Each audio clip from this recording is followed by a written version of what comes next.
Hi everyone, welcome back to another video. Today it is time for our March wrap up. I'm going to be trying to do this as quickly as I possibly can because we have a lot of books to get through.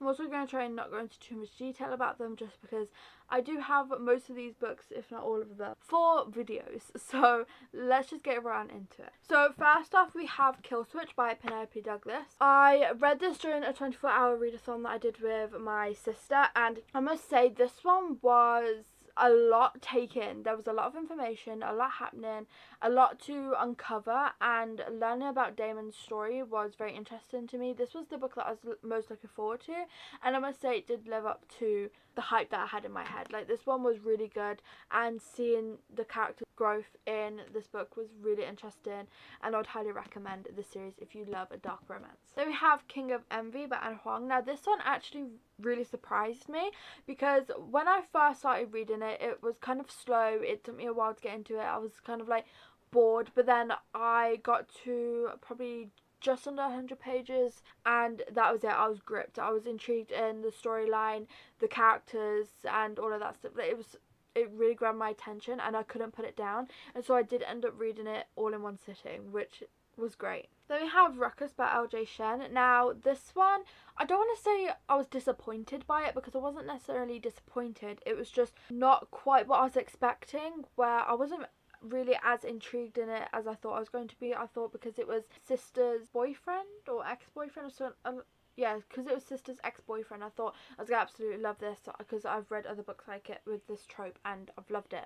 But this one just wasn't for me. I don't know what it was. I found it really hard to find a connection between the characters. I felt a little bit disconnected. I don't know what it was. I felt like parts of the story dragged on quite a bit. I mean, I still enjoyed it. It was still like, you know, a good read. I did rate it 3 stars, but I don't know, I just felt like something was missing, and I feel like the big part of what was missing was like the chemistry between the characters. Then I went into Conclave by Penelope Douglas, and this was interesting. I don't really have much to say about it. It was a nice novella.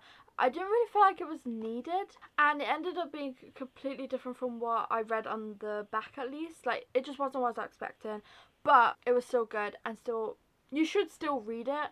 But I just don't know what part it had in the story. Like, it had important information in the beginning, and then like the rest of it I just wasn't sure what the point was. Then we have The Lion Game by Ruth Ware. This one I was a little bit disappointed by just because I was really intrigued by the back, and I don't know, I just felt like it didn't give me what I needed or what I was expecting. It was quite slow, and I don't know, I just felt like the plot dragged on quite a bit. If it seems like I'm talking I'm not saying much about these books, it's because I've already explained myself in all the vlogs. Then we have Nightfall. This was me ending out the series, and honestly I really enjoyed this one also. I feel like I just really enjoyed this whole series in general because yes, it's a bit up and down, but there is kind of like a found family in it as well, and I always love a good found family in a series, especially in a dark romance where you don't expect to see it. It was nice. And also learning about Will's story was interesting because in the other books he's kind of like in the background, you don't really know much about him, so then getting to his book and getting to know his story was really good. And then I read Fire Night, which rounded out the whole series, and this was just so good to read because you got to see their life years later with kids and all that stuff, and it was good to see. And it also did have like a, I want to say, mystery plot to it. It's something that happened, and I liked that because it was just nice and short. Then we have Deep End by Ali Hazelwood, and again this is one that dragged on for me. I don't know if it was because I was kind of like in the reading slump or something when I started this, but I actually started this in February. And then I put it down deciding it wasn't time, and then I picked it back up in March, and I actually ended up really enjoying it. I rated 3.75 stars. I enjoyed the swimmer and swim captain aspect to it because I don't really read many swim romances. Then I had a 5-star read of the month, and that was Taylor's Father by Penelope Ward. I was expecting to go into this loving it because, well, single dad, writer is Penelope Ward, best friend's dad, age gap, you know, all the good tropes that I absolutely love.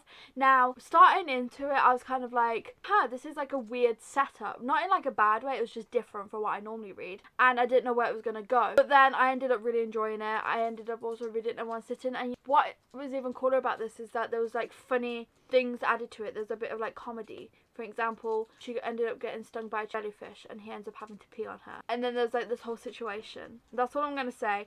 But it was like, the whole situation was funny, even though she was in pain. But it was just that vibe, as well as obviously the taboo. And a mixture of both is great. So highly recommend if you haven't read this already, because it is so good. Then I read In a Dark, Dark Wood, and this one actually captured my attention pretty much from the beginning. I really enjoyed this one. I really enjoyed the writing style and how everything went about in this one. I was intrigued from the beginning. I really wanted to know what happened and like who did it, all that stuff, and why everything turned out the way it did. That's all I can say without spoiling it, because obviously mystery thrillers is always better to go into as blind as you possibly can, in my opinion. Then I read Gloves Off, and this was so good. I had a few issues with the MMC, I'm not gonna lie. There was times where he really frustrated me, but then there was times where he did have like a redemption. He made up for it. But in the long run, he did. There was a few moments where I'm like, I don't like him.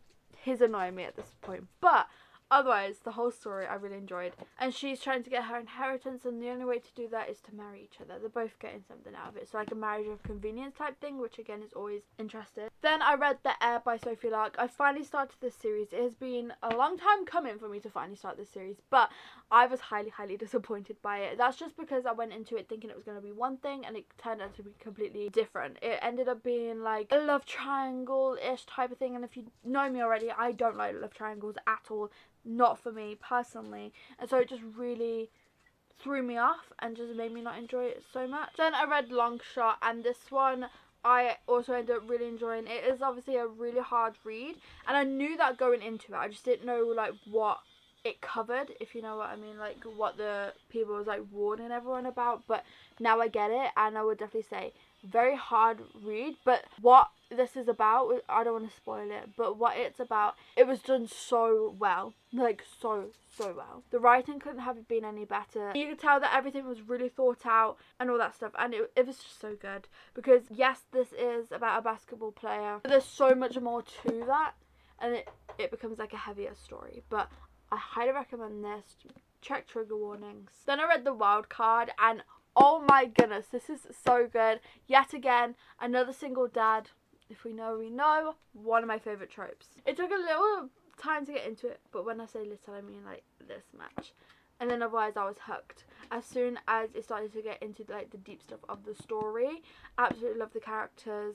His daughter is just so cute. I'm not able to say too much about this because the video for this hasn't come out yet, and along with the books I'm going to talk about, I'm going to be so brief. I'm just kind of going to show them you because the video hasn't come out for it yet. You'll get all the details. I just don't want to spoil my thoughts for that video. Then we have Scandalous, which is the third, technically fourth book in the series.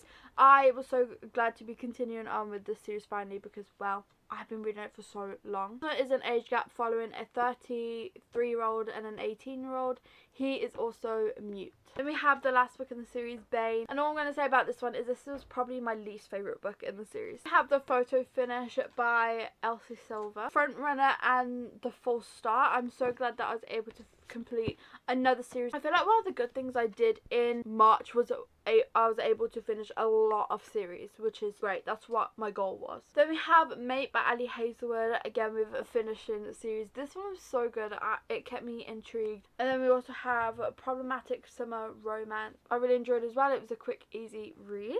Then we have The Death of Mrs. Westaway, and I was kind of disappointed by this one. Reading the back, it really did sound good. I felt like I was going to love it, but I don't know, I couldn't get into it. Then I finished yet another series. I read Fall With Me and Breathe With Me. Again, I'm not going to say too much about that. I then also finished another series with it being Block Shot and Hook Shot. And then finally I finished the other two books from this author, so I have no more books from this author as far as I know. We have The Turn of the Key and The Woman in Cabin. Now, I really thought I was going to love this one, and only ended up rating it 2.5 stars.